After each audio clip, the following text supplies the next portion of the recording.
కానీ ఈ రోజున ఉప ముఖ్యమంత్రి ఇక్కడ ఎమ్మెల్యేగా గెలిపించడమే కాకుండా నేను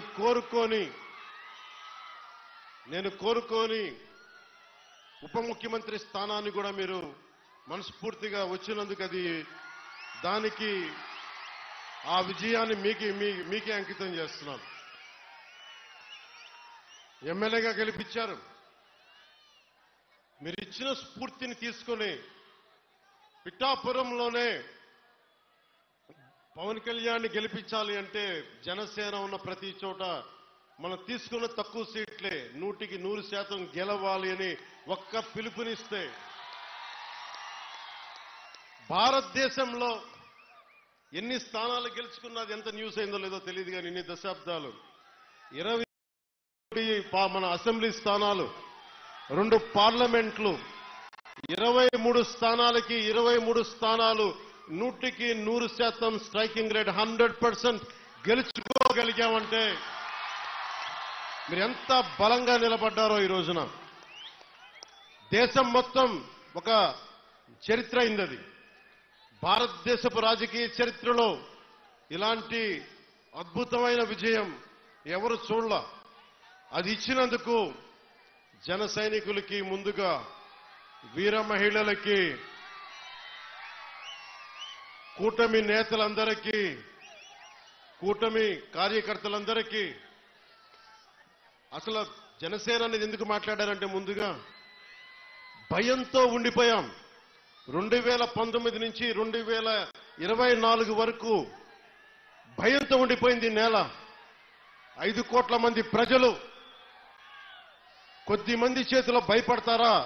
ఐపీఎస్లు, ఐఏఎస్లు, అధికార యంత్రాంగం భయపడిపోయే పరిస్థితుల్లో నేను బయటకు వచ్చి నిలబడితే, అన్నా మీతో పాటు మేము ఉన్నామని మా తల్లులు, మా అక్క చెల్లెలు, మా ఆడపడుచులు, మా వీర మహిళలు రౌడీలకు ఎదురొచ్చారు.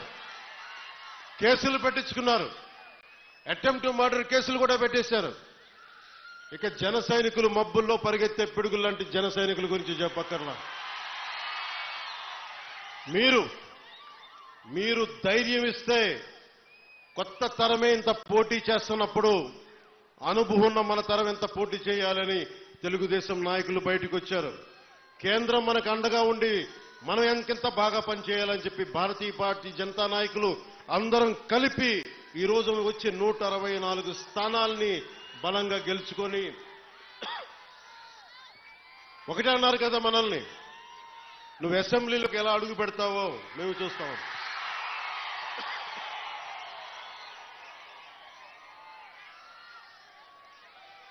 నువ్వు అసెంబ్లీలోకి ఎలా అడుగు పెడతావు, నువ్వు అసెంబ్లీ గేటును కూడా తాకలేవన్నారు. నేను ఎంత సీరియస్గా తీసుకున్నా నాకు తెలియదు, నేను విన్నా వదిలేస్తా. కానీ మీరు ఇచ్చిన విజయం పిఠాపురంలో మీరు చాలా సీరియస్గా తీసుకున్నారు.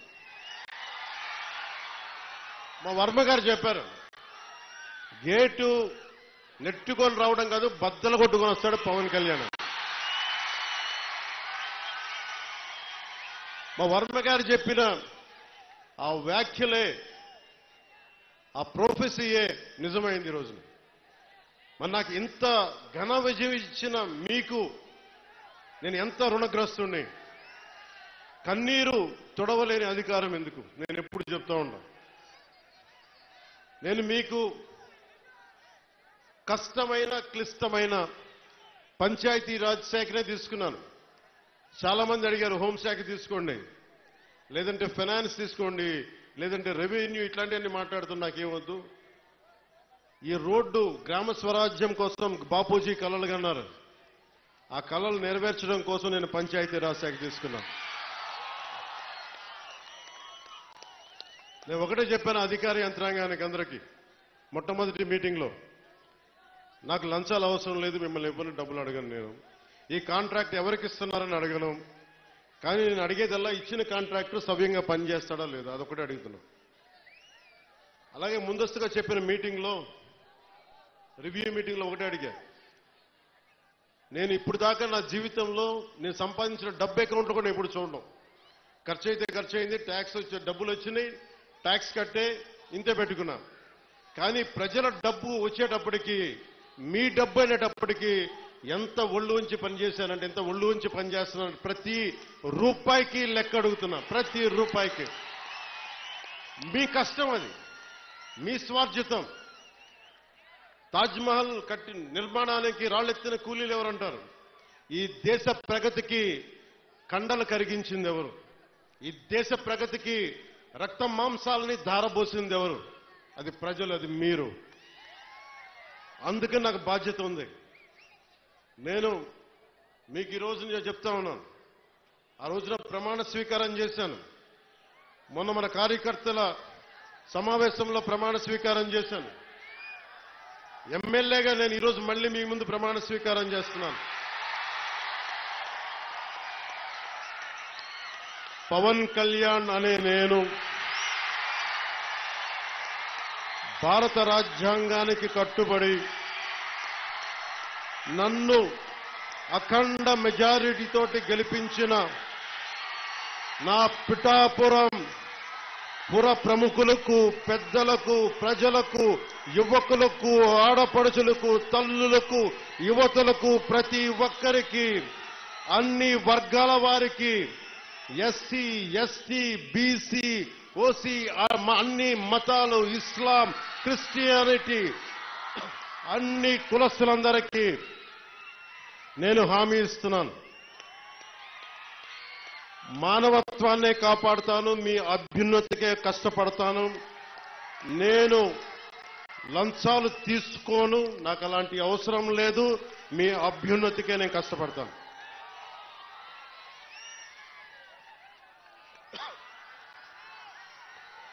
నేను చాలా రోజుల నుంచి మీకు చెప్తా ఉన్నా,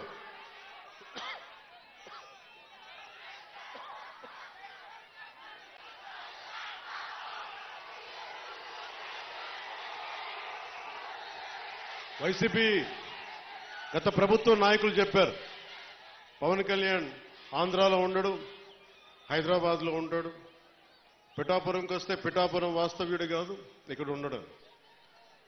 నేను ఈ రోజున పిఠాపురం వాస్తవ్యుడిగా, సంపూర్ణ వాస్తవ్యుడిగా మారాను. ఎలా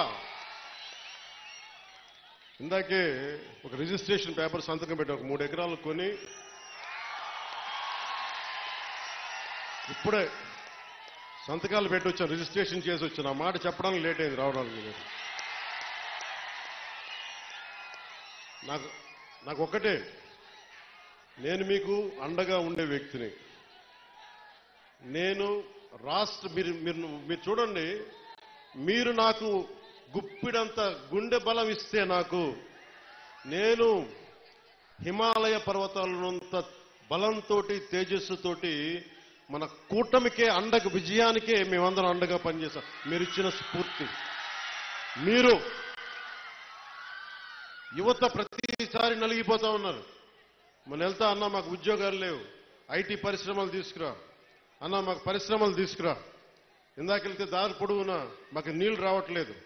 పక్కనే కేంద్రం మనకి గ్రాండ్ పథకంతో వచ్చే నీటి పథకాలు ఉన్నా, కానీ పక్కనే 50 అడుగులు కూడా లేని పక్కనే ఉన్న గ్రామానికి నీళ్లు రావట్లా. వీటి వెనక కావాల్సింది అధికార యంత్రాంగాన్ని కొంచెం ప్రేమగా మాట్లాడి, బాధ్యతగా మాట్లాడి, గౌరవంగా మాట్లాడే పనిచేసే నాయకత్వం కావాలి. నేను అధికారులకి, మన నాయకులందరికీ ఒకటి చెప్పాను, నేను ప్రభుత్వ ఉద్యోగి కొడుకుని, ప్రభుత్వ ఉద్యోగులకి మేము గౌరవిస్తాం. నాయకులందరికీ చెప్పాను, మీరు ఎమ్మెల్యేలుగా గెలిచి అధికార యంత్రాంగం మీద జులుం ప్రదర్శిస్తే మటుకు క్రమశిక్షణ చర్యలు ఉంటాయి. అధికారులకి చాలా చాలా గౌరవం ఇవ్వండి. ఒకవేళ తప్పేదైనా ఉంటే అది మాట్లాడే విధానం వేరే ఉంటుంది, కానీ మీరు గత ప్రభుత్వం నాయకుల్లాగా దౌర్జన్యపూరితంగా బెదిరిస్తే పార్టీ పరంగా క్రమశిక్షణ చర్యలు ఉంటాయని చాలా రివ్యూ మీటింగ్లో చాలాసార్లు చెప్పాను నేను. ఎందుకంటే నోరు మంచిదైతే ఊరు మంచిది అవుద్దంటారు. నేను ఒక అధికారి దగ్గరికి వెళ్ళి మీకు నీటికి రావాలి అంటే చొక్కా పట్టుకునో బూతులు తిడితే ఎవరు మాట్లాడతారు? మాట్లాడాలి, వాళ్ళ కష్టం కూడా అర్థం చేసుకోవాలి, వారి కష్టాలను కూడా అర్థం చేసుకునే మాట్లాడాను. అందుకని నేను ప్రప్రథమంగా మీకు ఇచ్చిన హామీలు తాగునీరు, సాగునీరు, విద్య,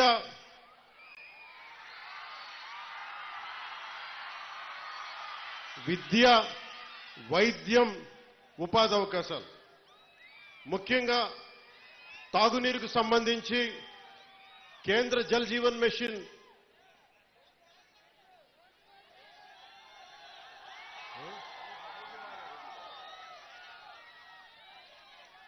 నేను పదవి తీసుకొని నెల రోజులు కూడా కాల. రోడ్లు కదా అన్ని చేద్దాం. ఏది నా దృష్టిలో లేకుండా లేదు. ఒక ఆడబిడ్డ, ఒక తల్లి వచ్చి, అన్న నా బిడ్డ 9 నెలల నుంచి కనిపించట్లేదు, నా బిడ్డ 9 నెలల నుంచి కనిపించట్లేదు, 2 రోజులు దాటితేనే ఇంక దొరకదని చెప్తారు, మర్చిపోండి మీ బిడ్డనని చెప్తారు ఉన్నత పోలీసు అధికారులు. అలాంటిది 9 నెలలు అయిపోతే దొరుకుద్దా లేదా అనేది నా గుండె ఇలా కొట్టుకుంది. ఆ తల్లి ఏడుపు గుండె వేదన పెట్టేస్తుంది. వెంటనే దీనికి మన చైర్మన్ కేకే గారిని అడిగాను, మీరు వెళ్ళి వెంటనే తీసుకెళ్లి విజయవాడ మాచవరం సిఐ గారి దగ్గరికి వెళ్ళి మాట్లాడండి అంటే కమిషనర్ గారితో మాట్లాడాను. 9 నెలలు దొరకని బిడ్డ 9 రోజుల్లో దొరికింది.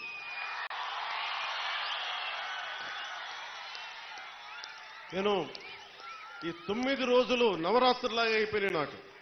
ఆ బిడ్డ దొరుకుద్దా లేదా తల్లిని ఒకటే వేడుకున్నా. తల్లి ఒక ఇంట్లో పెంచిన ఆడబిడ్డ ఎటు వెళ్ళిపోయిందో తెలియదు. ఆ బిడ్డ దొరికే వరకు చూడు తల్లి అని చెప్పి ప్రతిరోజు రాత్రి ప్రార్థించాడు.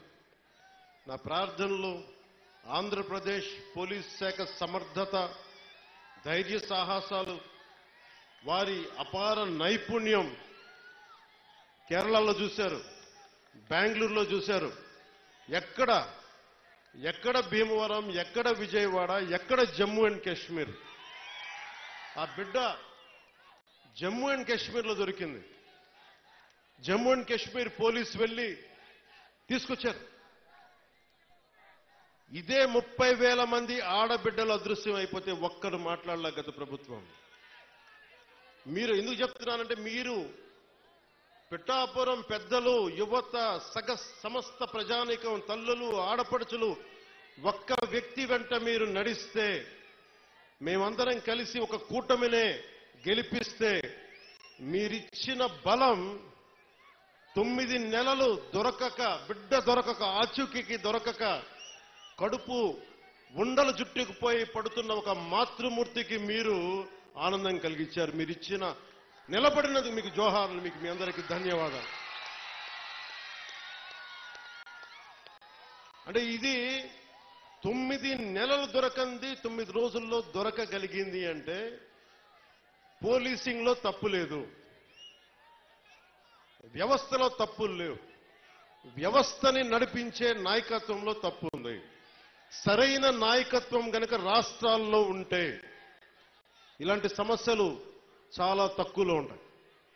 నా దాకా మొన్న ఉన్నతాధికారితో మాట్లాడుతున్న మీ దాకా వచ్చి దాదాపు ఒక ఐజీ స్థాయి అధికారి చెప్తా ఉన్నారు, మీ దాకా వచ్చి సమస్య పరిష్కారం అయిందంటే కింద స్థాయిలో వ్యవస్థలు సరిగ్గా మీ అంత బలంగా పనిచేయట్లేదు, అది మేము కూడా సరిదిద్దుకోవాలని ఒక ఐజీ స్థాయి అధికారి చెప్తుంటే నాకు నిజంగా చాలా ఆనందం కలిగింది. ఆ మార్పు వచ్చింది. ఒక్కొక్క ఎమ్మెల్యేకి నాకు 70,000 నేను అనుకున్నాను, అందరూ అనుకున్నారు.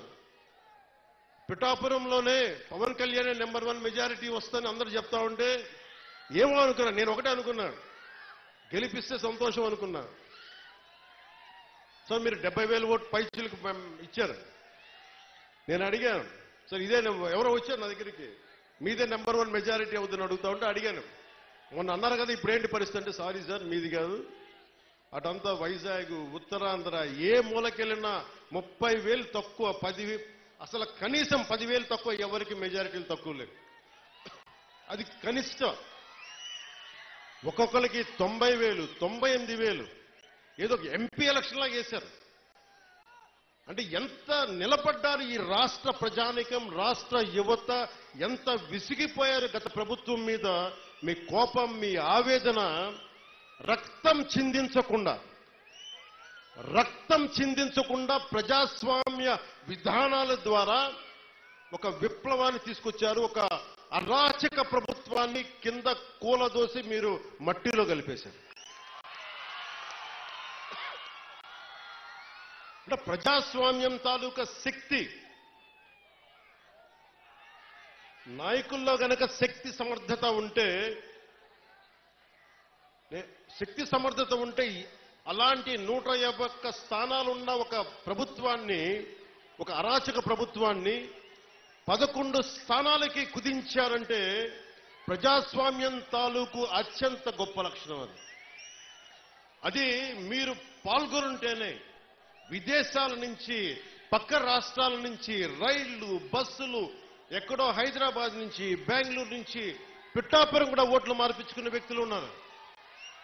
ఎందుకంటే మేము ఉన్నాం ఇక్కడ, బంధువులు మనకి వాళ్ళకి ఇల్లు వదిలేసి వెళ్ళిపోయారు వేరే ఊర్లకి. తిరిగి వచ్చి వాళ్ళ స్వస్థలాలకు వచ్చి, పిఠాపురంకి వచ్చి మాకు 5 ఓట్లైనా సరే మా 5 ఓట్లు మేము ఇక్కడ రిజిస్టర్ చేయించుకుంటామని చెప్పి రిజిస్టర్ చేయించుకొని కూటమికి నిలబడ్డారు.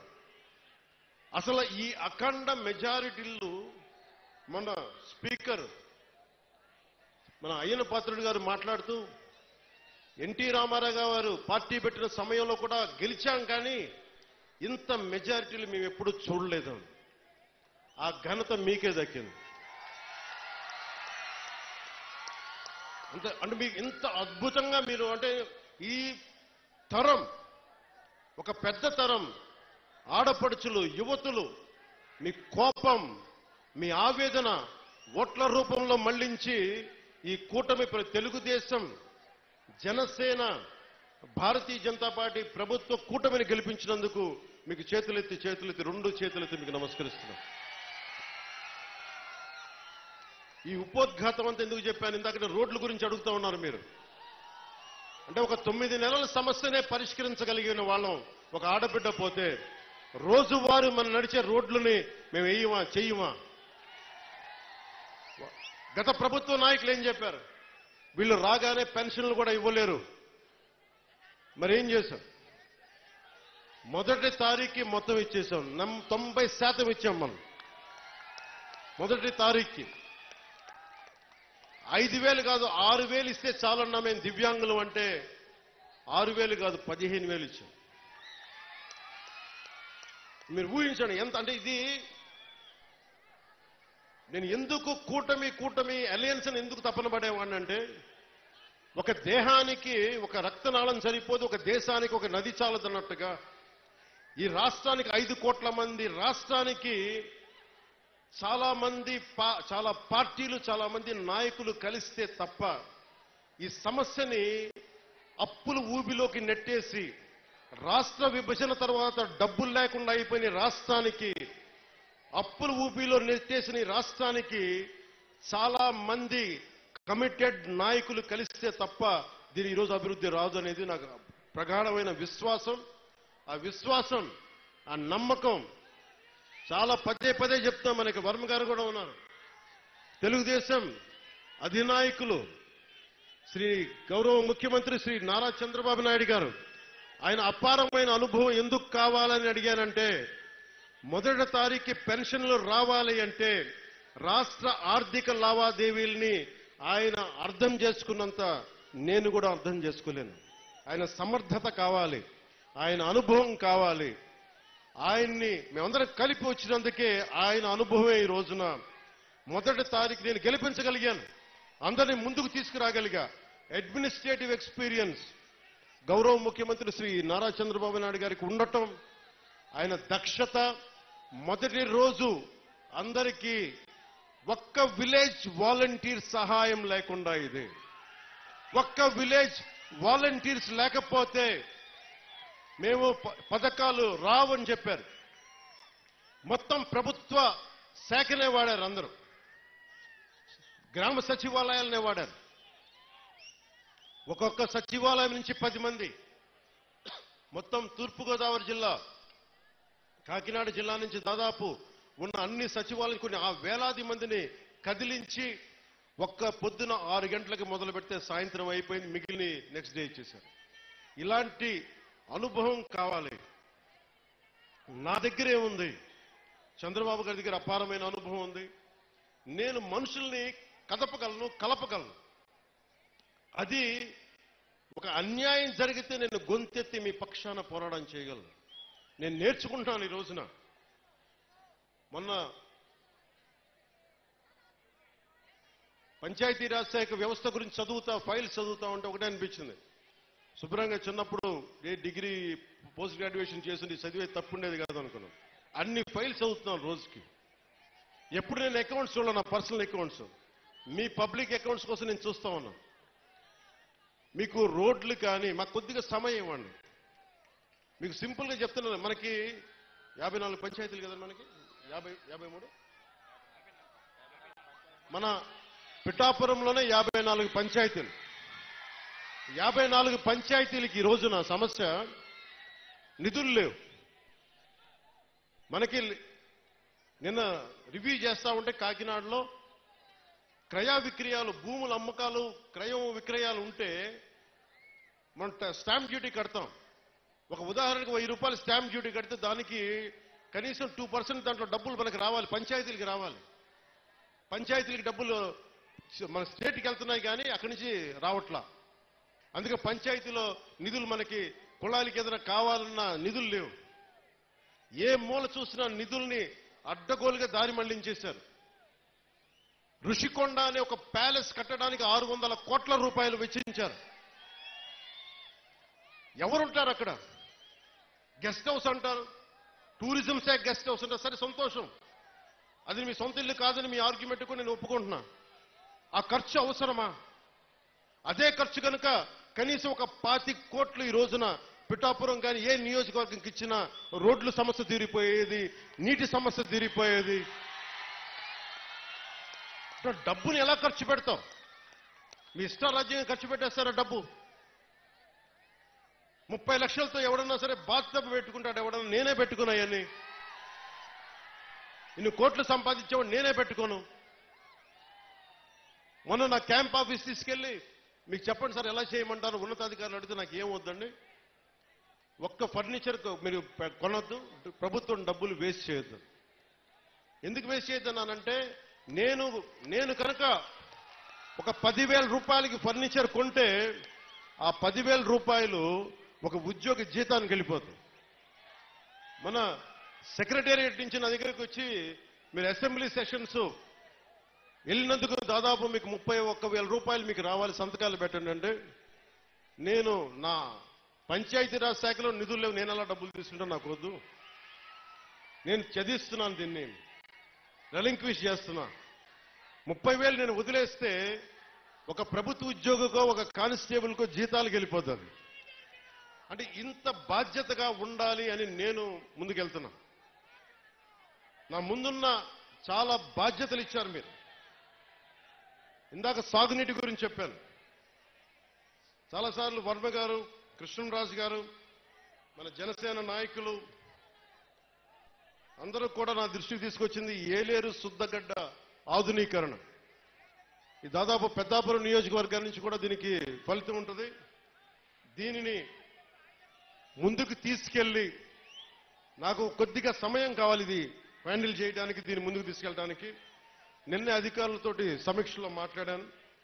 అలాగే పురోహితిక దేవాలయం అమ్మవారిని కేంద్రంగా చేసుకొని పిఠాపురాన్ని ఆధ్యాత్మిక కేంద్రంగా చేసుకొని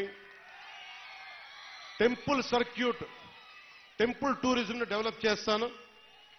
మొన్నే అడగండి, ప్రధానమంత్రి గారిని కలిశారు. ప్రధానమంత్రి గారిని కలిస్తే ప్రసాద్ స్కీమ్ కింద దాదాపు మనకు 100 కోట్ల నిధులు వస్తే ఆ నిధులు టెంపుల్ పెట్టడం వల్ల చాలా ఎంప్లాయ్మెంట్ వస్తుంది. ఈయన అదే పంపించాను. ఈయన అడిగారు, ఉదయ్ నన్ను ఏం చెప్పంటారు, ప్రధానమంత్రి గారు రమ్మన్నారు, కలుస్తున్నారు. మేము అడిగితే ఒకటే చెప్పారు, 140 కోట్ల ప్రజల బాధ్యతల్ని, బరువుని, కష్టాల్ని మోసే ప్రధానమంత్రి గారికి మనం బలం అవ్వాలి కానీ బరువు అవ్వకూడదు. అదే చెప్పాను ప్రధానమంత్రి గారికి.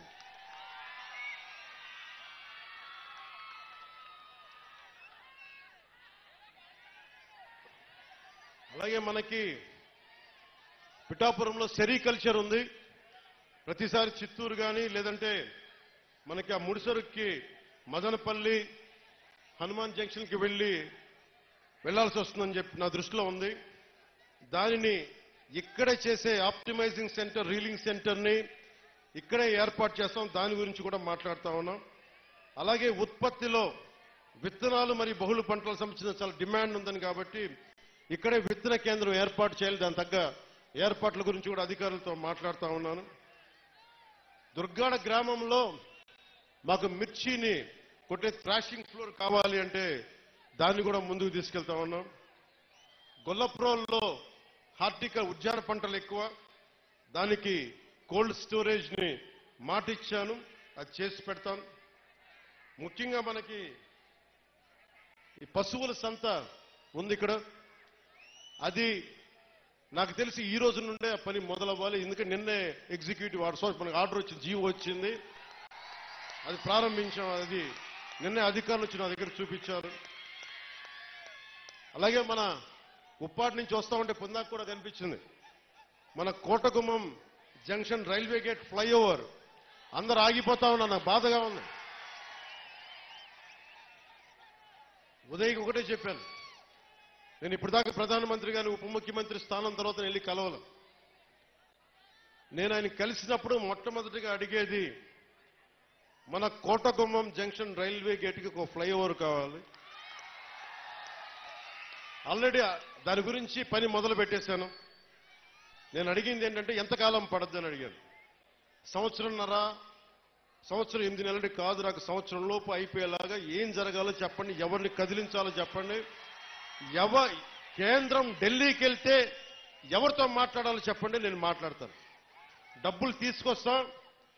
ఇది మీరు అనుకున్న దానికంటే కూడా చాలా తొందరగా కోటగుమ్మం రైల్వే జంక్షన్ ని మీకు ట్రాఫిక్ అంతరాయం లేకుండా వచ్చే బాధ్యత మేము తీసుకుంటాం, అది చేసి పెడతాను. అలాగే ఆసుపత్రి, మన కమ్యూనిటీ హెల్త్ సెంటర్ ఉంది, పొద్దునే పని మొదలు పెట్టాం. ఇది చాలా తక్కువ కాలంలోనే ఒక సూపర్ స్పెషాలిటీ హాస్పిటల్ గా దీన్ని తీర్చిదిద్దుతాం.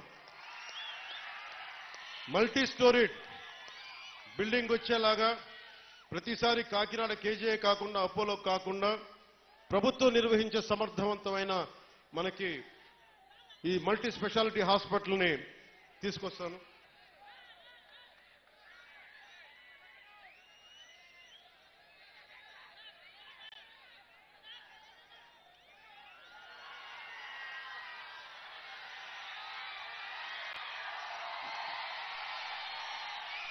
పొద్దున్నే ఉప్పాడ తీర ప్రాంతం కోతకు గురవుతా ఉందని వెళ్ళి చూసి వచ్చాం. అసలు మనకున్న ఈ సముద్ర తీరానికి సంబంధించి కేంద్ర రీసెర్చ్ ఇన్స్టిట్యూట్ ఒకటి ఉంది, వారితో కూడా సమీక్ష చేశాను. సరిగ్గా 18 నెలల లోపు ఆ తీరం కోతకు గురయ్యేది ఆపి మనం ఉప్పాడ నుంచి కాకినాడ వరకు అత్యంత అందమైన ఒక కోస్టల్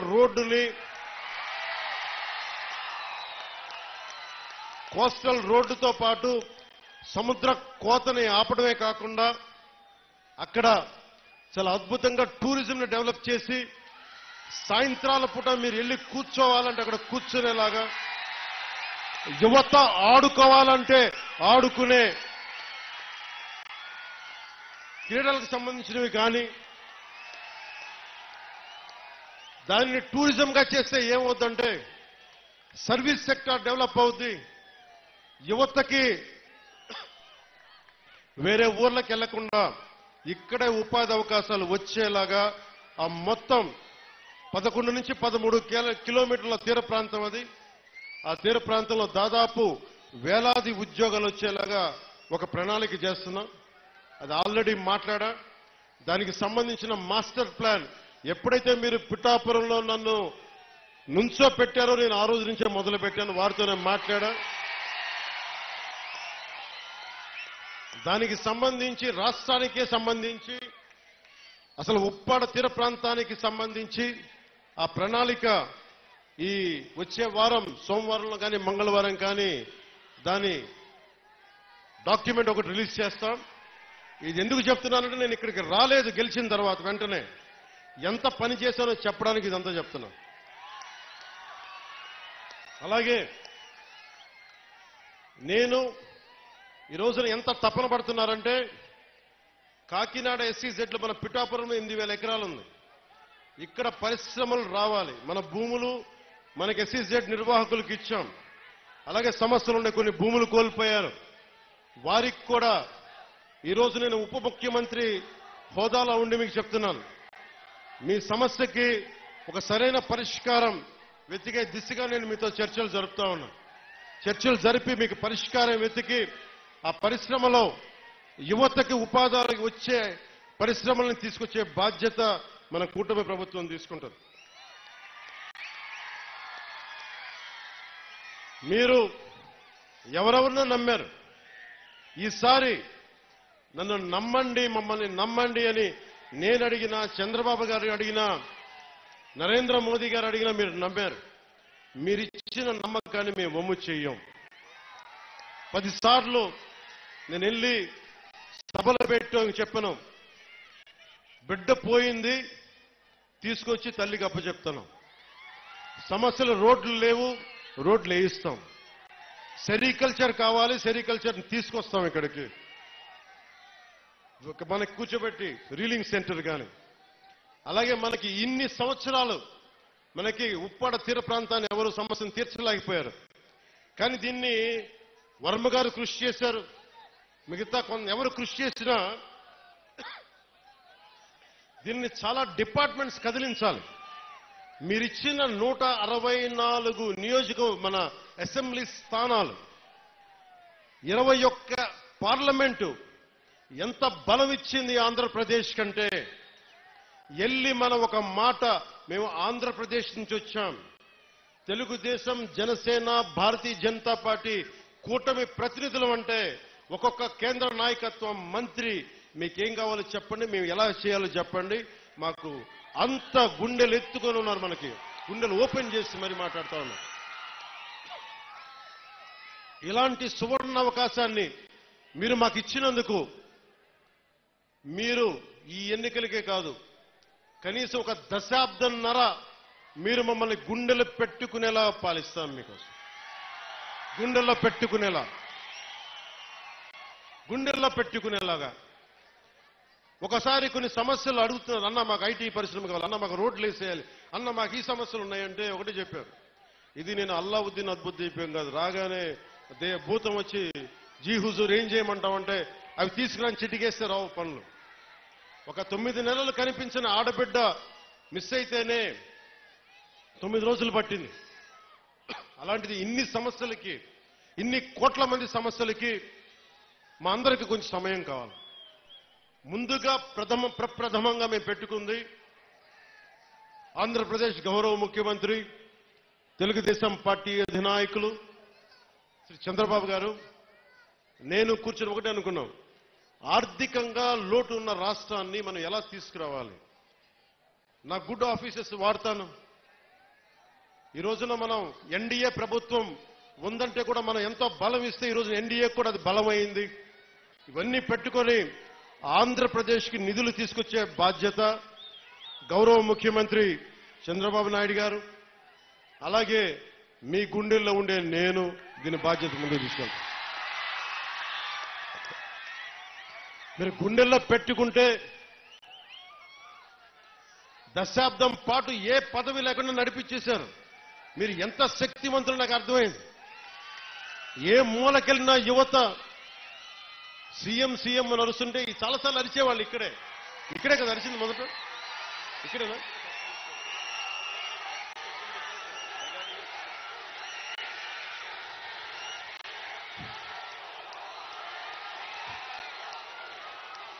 అంతకుముందు అరిచారు కానీ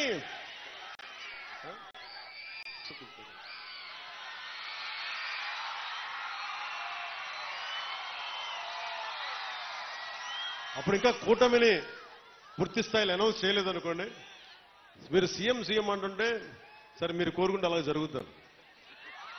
కానీ పురోహితిగా తల్లి ఏం చెప్పిందంటే, నన్ను సీఎం కాదు కానీ నువ్వు డిప్యూటీ సీఎం అవుదు కానీ నా మాట విను.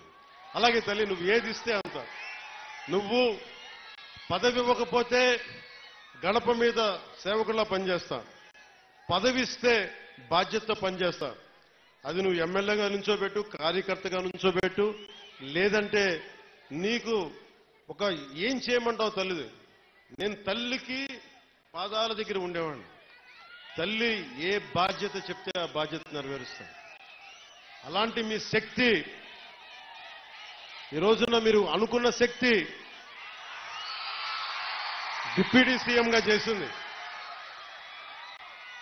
ఇది అందరూ అడుగుతున్నారు, ఎలా ఉంది డిప్యూటీ సీఎం అయితే. నాకు రెండు తెలియదు.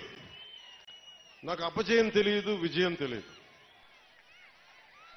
అలాగే నాకు పదవి ఉన్నప్పుడు ఎలా ఉంటుందో తెలియదు, పదవి లేనప్పుడు ఎలా ఉంటుంది. నేను అన్నిట్లో ఎప్పుడు సామాన్యంగానే ఉంటాను. పదవి లేనప్పుడు రాజాలాగే ఉన్నా, పదవి ఉన్నప్పుడు కూడా రాజాలాగే ఉన్నా. ఎందుకు ఆ మాట అన్నాను మీ గుండెల్లో అంటే, ఏ రాజ్యాంగం రాసింది, ఏ రాజ్యాంగం రాసింది ఒక వ్యక్తిని మీ గుండెల మీద పచ్చబట్టు పొడిపించుకోమని? ఏ రాజ్యాంగం రాసింది ఒక ఆడబిడ్డ అన్నా అని ప్రేమగా పిలిచే పదం ఆత్మీయత?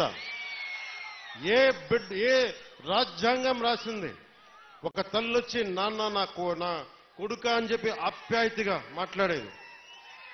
నా ఆయుష్ పోసుకొని కూడా నువ్వు చల్లగా ఉండని చెప్పి పెద్దలు మాట్లాడే ఏ రాజ్యాంగం రాసిచ్చింది? అందుకే అన్న, రాజ్యాంగ పదవులు ఈరోజు ఉన్నాయి, గౌరవిస్తా. ఇందాక నుంచి మాట్లాడుతున్నా, గుర్తుంది, చంపేస్తున్నాను నన్ను. పిలిపిస్తాను, మీ అందరిని పిలిపిస్తాను. ఏ రాజ్యాంగ పదవుల్ని ఇచ్చిన పదవుల్ని గౌరవిస్తాను, కానీ మీ గుండెల్లో ఇచ్చిన ఈ స్థానం, నన్ను మీ గుండెల్లో పెట్టుకున్న ఈ స్థానం కడ వరకు, ఆఖరి శ్వాస వరకు, తల్లి జగజ్జననిలో ఐక్యమయ్యే వరకు నేను మీకు రుణపడి ఉంటాను. పిఠాపురం ఎప్పుడు నేను పోటీ చేయాలి ఎప్పుడు అనుకోలే.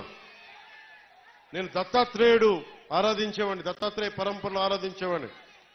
2001లో 1995లో అనుకుంటా శ్రీపాద శ్రీవల్లభుడు చరిత్ర చూశాను, చదివి ఒకటే కోరుకున్నా, ఎప్పుడన్నా పిఠాపురం వెళ్ళాలి, శ్రీపాద శ్రీవల్లభుని దర్శించుకోవాలని అనుకునేవాడిని. కానీ నాకు ఎన్ని సంవత్సరాలు ప్రయత్నం చేసినా నాకు కుదిరేది కాదు. పిఠాపురంకి 2014లో వచ్చాను, 2019లో వచ్చాను. ఎమ్మెల్యేగా పోటీ చేస్తే తప్ప శ్రీపాద శ్రీవల్లభుడు దాని దగ్గరికి తీసుకురాలి. అలాంటి శ్రీపాద శ్రీవల్లభుడు సాక్షిగా మీ అందరికీ నేను రుణపడి ఉంటాను. నేను మీకు రుణగ్రస్తుడిని. మిమ్మల్ని మీ సమస్యల్ని మా గుండెల్లో పెట్టుకుంటాం. మేము ఒక్కరం కాదు, ఇక్కడ పెద్దలు వర్మ గారు ఉన్నారు, యువ నాయకులు కృష్ణరాజు గారు ఉన్నారు, జనసేనకి ముందుండి నడిపిస్తున్న జనసేన నాయకులందరూ పేరు పేరున ఉన్నారు. మనకి మర్రెడ్డి శ్రీనివాస్ గారు ఉన్నారు, వీర మహిళలు ఉన్నారు, ప్రతి మండలానికి చెందిన నాయకులు ఉన్నారు. మేమందరం సమిష్టిగా, అలాగే ఉదయ్ శ్రీనివాస్ ఎంపీగా ఉన్నారు, మేమందరం సమిష్టిగా పనిచేసి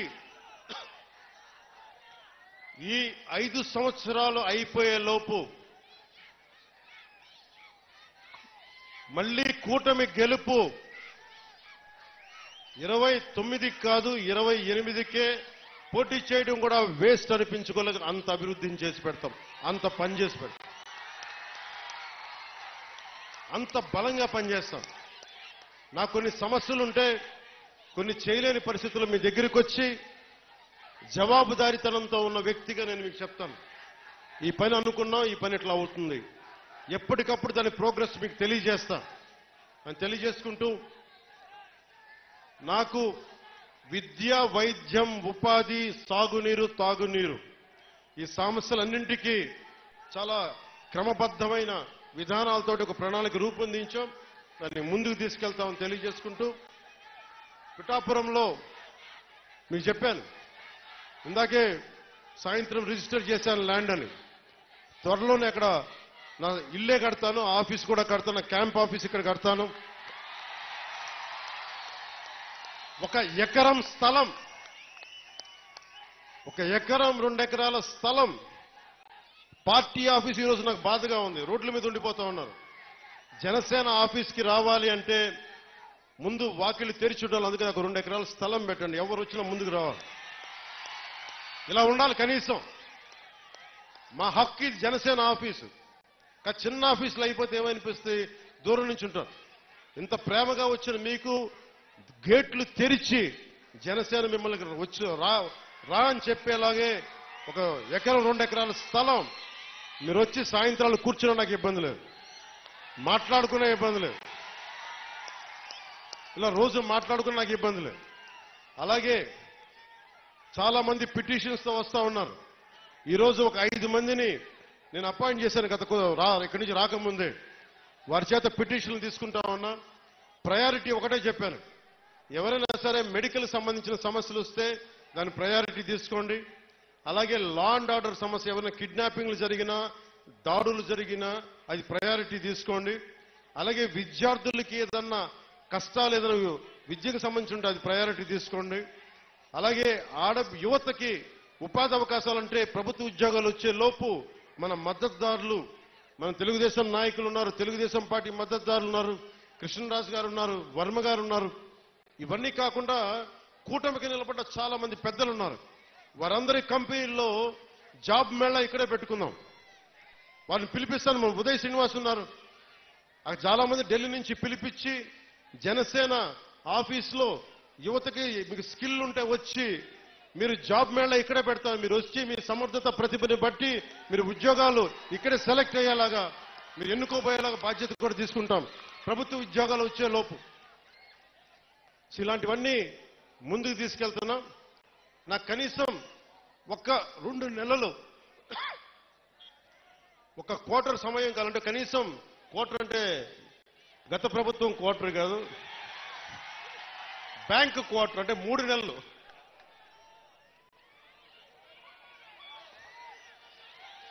ఆ మందు ఇంకా అమ్ముతున్నారా వాళ్ళు? ఇంకా అమ్ముతున్నారు. అబ్కారీ శాఖ మంత్రి కొల్లు రవీంద్రబాబు గారిని అడగలిగిన పరిస్థితి. ఇంకా వాళ్ళు మందు అమ్ముతున్నట్టున్నారు కదా. ఇంకా సరే అంటే మరి ఏదో కొత్త మధ్య విధానం తీసుకొచ్చే వరకు తప్పదు అనుకుంటాం. దొరకట్లేదండి. సరే, ఈ లోపల దయచేసి ఎవరన్నా తాగాలని మైండ్ సెట్ ఉంటే దయచేసి దాన్ని ఆరోగ్యాలు కాపాడుకొని తాకండి. అదొకటి నా విన్నపం. అలాగే మీకు అందుబాటులో ఉండేలాగా నేను నిరంతరం రావడానికి ఒకేసారి నా మీద అందరి మీద పడిపోతే కష్టమైపోతుంది. అందుకని కొంచెం పెద్ద స్థలమే తీసుకున్నాను.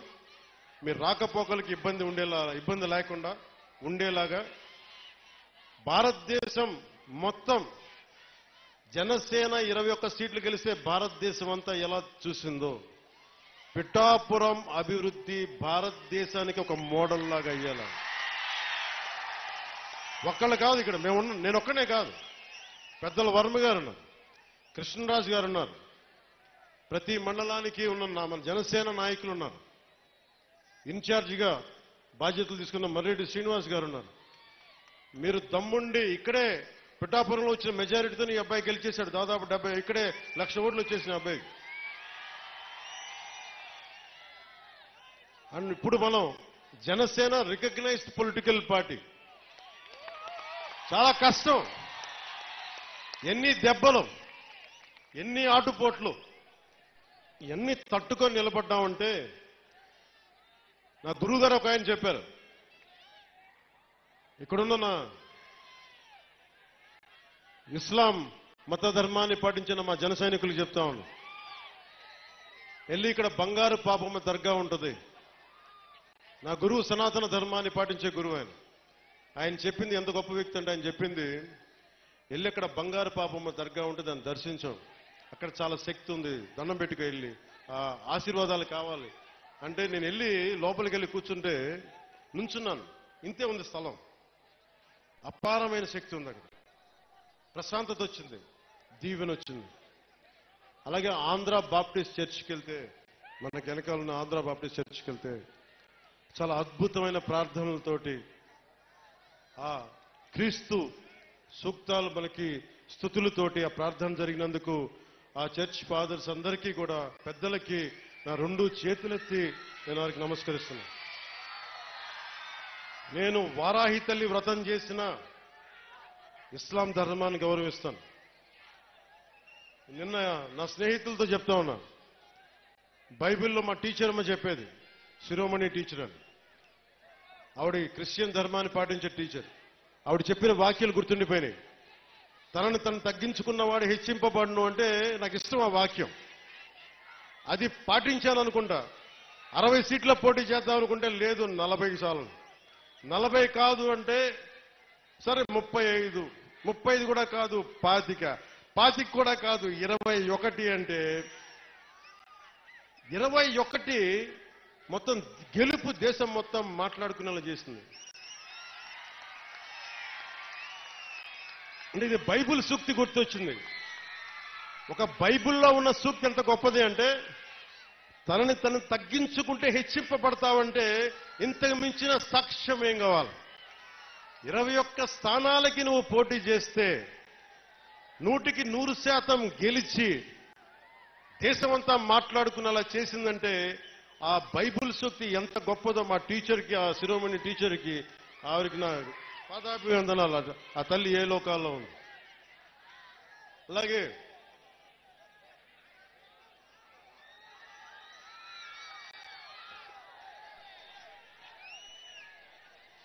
ఉప్పాడ సభకు పెట్టుకున్నప్పుడు నేను చాలా బలమైన కొన్ని దశాబ్దాలుగా సనాతన ధర్మాన్ని గౌరవించే వ్యక్తిని, పాటించే వ్యక్తిని. వారాహి తల్లి వ్రతం చేస్తున్నా, బొట్టు పెట్టుకున్నా, నా ప్రియ సోదరులు పాటించే ఇస్లాం మతానికి అంతే గౌరవిస్తాను. నా అన్నదమ్ములు, అక్క చెల్లెలు పాటించే క్రీస్తు ధర్మానికి నేను అంతే ప్రాణం ఇస్తాను. భగవంతుణ్ణి మనం రకరకాలుగా ప్రార్థించుకోవచ్చు. ఒకరు అల్లా అనొచ్చు, నేను ఈశ్వరి తల్లి వారాహి అనొచ్చు, మీరు జీసస్ అనొచ్చు. అన్ని దారులు, భిన్నమైన దారులు ఒక దారికి చేరటానికి అని తెలియజేసుకుంటూ, సర్వమేళ ఈ నేల తల్లికి, పిఠాపురం నేల తల్లికి మొక్కుతూ, మీ అందరికీ దారి పొడవుతా ఇక్కడ అభినందనలు పలికిన ప్రతి ఒక్కరికి, అన్ని మండలాల్లోని ప్రజలకి, 53, 54 పంచాయతీల ప్రజలకి, అన్ని మండలాల ప్రజలకి 2 చేతులెత్తి మీకు శిరస్సు వంచి నేను నమస్కరిస్తున్నాను. ఈ మేలు మర్చిపోలే, గుండెల్లో పెట్టుకుంటాం. మీరు గర్వించేలాగే పనిచేస్తాను, కష్టపడే పనిచేస్తాను. నా విజయం కోసం ఎక్కడెక్కడి నుంచో వచ్చిన పని చేసిన ప్రతి ఒక్కరికి పేరు పేరున, కొన్ని లక్షల పేర్లున్నాయి, పేరు చెప్పలేకపోతున్నాను, కానీ నాకు అందరి పేర్లు నా గుండెల్లో ఉన్నాయి. మీ అందరికీ పేరు పేరున ధన్యవాదాలు. జన సైనికులు, మా ఆడబిడ్డలు, వీర మహిళలు, గృహిణులు, పెద్దలు, ఏం తిరిగారు మీరు, ఏమి తిరిగారు? ఎండనక వాననక విపరీతమైన ఉష్ణోగ్రతలో కష్టపడి మీరు తిరిగి గెలిపించినందుకు ఈ నేల రుణం తీర్చుకుంటాం. సరే అని పంచుకున్నా ఒకటి చెప్తాం, మీరు ఎమ్మెల్యే గారి తాలూకా, పిఠాపురం ఎమ్మెల్యే గారి తాలూకా అని జాగ్రత్త, చెడ్డ పేరు తీసుకురాకండి. పోలీస్ అధికారులు, ఆర్టీఓ అధికారులు ఆపి మీ నెంబర్ ప్లేట్ ఏదంటే మా పిఠాపురం తాలూకా అని చెప్పకుండా కొడతారు, నన్ను తిడతారు. అలాగే 1 వేలో వెళ్ళిపోతా, ఏంటి ఇదంటే పిఠాపురం తాలూకా ఎమ్మెల్యే, మాకు అలా కాదు. మనం పాటించకపోతే ఎట్లా? అందరూ చట్టాలు పాటించాలని చెప్పే స్థితిలో ఉండి మనం కూడా చట్టాలను పాటించాలి. మీరు సరదాగా హుషారుగా చేయండి అప్పుడప్పుడు. కావాలంటే నాకు 2 ఎకరాల స్థలం ఉంది కదా, అక్కడ వచ్చి మీరు కావాలంటే బైక్ వేసుకుని తిరగండి. కావాలంటే మీకు కావాలి ఒక మడ్ రేస్ పెడతాను అక్కడ, ఓ బైక్ రేస్ పెడదాం. మీరు కొంచెం అక్కడ ఆడుకుని దెబ్బలు తగలకుండా హెల్మెట్లు బాడీ ఆర్మర్ ఇచ్చి మీరు తిరగండి. మీరు బాగుండాలనే కదా మేము అందరం చేసేది. సో మీరు ఆరోగ్యంగా ఆయురారోగ్యాలతో ఉండాలి, మీరందరూ ఆయురారోగ్యాలతో ఉండాలి.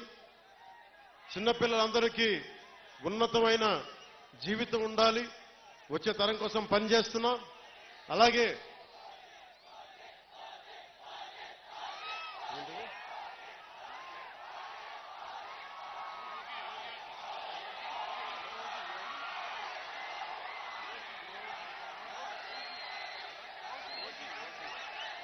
ఓజీయా సినిమాలు చేసే టైం ఉందంటారా? ఎలాగా మాట ఇచ్చాం కాబట్టి ముందు ఒక 3 నెలలు మీ కనీసం మీరు నన్ను తిట్టకూడదు. కనీసం ఒక్క రోడ్డు గుంతలు కూడా వేయలేదని తిట్టకూడదు కదా మీరు నన్ను. కనీసం గ్రామాలకి కొత్త రోడ్ల కంటే ముందు రోడ్లు గుంతలు పూడ్చి పాట్ హోల్స్ పూడ్చి మళ్ళీ మీరు తిట్టకూడదు కదా. నిన్ను ఎన్నుకుంటే మళ్ళీ నువ్వు వెళ్ళి ఓజీ చేస్తామని మనల్ని క్యాజీ అంటే మరి నేనేం చెప్పను. ఒక భయంతో మా నిర్మాతలు కూడా చెప్పాను, కొంచెం క్షమించాలి. మా రాష్ట్ర మా ఆంధ్ర రాజ్య ప్రజలకి మేము కొంత కనీసం సేవ చేసుకొని కుదిరినప్పుడల్లా ఒక 2 రోజులు 3 రోజులు మీకు షూటింగ్ చేస్తాను, ఎక్కడికి పనికి అంతరాయం రాకుండా. ఓజీ చూద్దరు గారు బాగుంటుంది.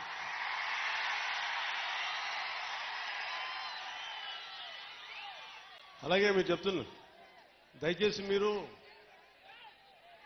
మనం గెలిచాం కదా అని చెప్పి గత ప్రభుత్వ నాయకుల్ని కానీ వారి కార్యకర్తల్ని కానీ దయచేసి దాడులు కానీ ఇవన్నీ చేయకండి, ఇవన్నీ హింసించకండి. కనీసం సోషల్ మీడియాలో పోస్టులు కూడా పెట్టకండి. వాళ్ళు చేసిన తప్పు మనం చేయదు ఎవరిని. ఎందుకంటే మరీ చట్టాలని అధిగమించి కొంతమంది చేసి ఉండొచ్చు. అది పెద్దలు పివి నరసింహారావు గారు చేసినట్టుగా చట్టం తన పని చేసుకుపోతుంది. అందుకని మనం మటుకు దయచేసి ఎవరిని కక్ష సాధింపు చర్యలకి తీసుకురాకండి, అది మనకి మంచిది కాదు, మనం చేయొద్దు. అందుకని మీ అందరికీ సర్వం ఇప్పుడు సుఖం కలగాలి, మీరందరూ క్షేమంగా ఇంటికి వెళ్ళాలి. నాకంటే వయసులో ఉన్న మీ ఇంట్లో ఉన్న పెద్దలందరికీ నా పాదాభివందనాలు తెలియజేయండి. మా జనసేన నాయకులందరికీ పేరు పేరున ధన్యవాదాలు తెలుపుకుంటూ, ప్రత్యేకించి వర్మ గారికి 2 చేతులెత్తి నా కృతజ్ఞతలు తెలుపుకుంటూ, మా కృష్ణరాజు గారికి కృతజ్ఞతలు తెలుపుకుంటూ, మర్రెడ్డి శ్రీనివాస్ గారికి నా కృతజ్ఞతలు తెలుపుకుంటూ, వాళ్ళని ఒకటే అడిగాను, నేను అందరినీ ముఖ్యంగా జన సైనికుల్ని కలుస్తాను, వీర మహిళల్ని కలుస్తాను. నాకు ఆఫీస్ ప్రాంగణం పెద్ద అయ్యే వరకు కొద్ది రోజులు వెయిట్ చేయండి. నేను మిమ్మల్ని అందరినీ కలిసి మిమ్మల్ని అభినందించి మీకు థ్యాంక్స్ చెప్పుకునే బాధ్యత, మీతో కలిసి భోజనం చేసే బాధ్యత నేను తీసుకుంటాను. అలాగే మా disciplinary committee chairman Shri Ajay గారికి, రాష్ట్ర నలుమూలల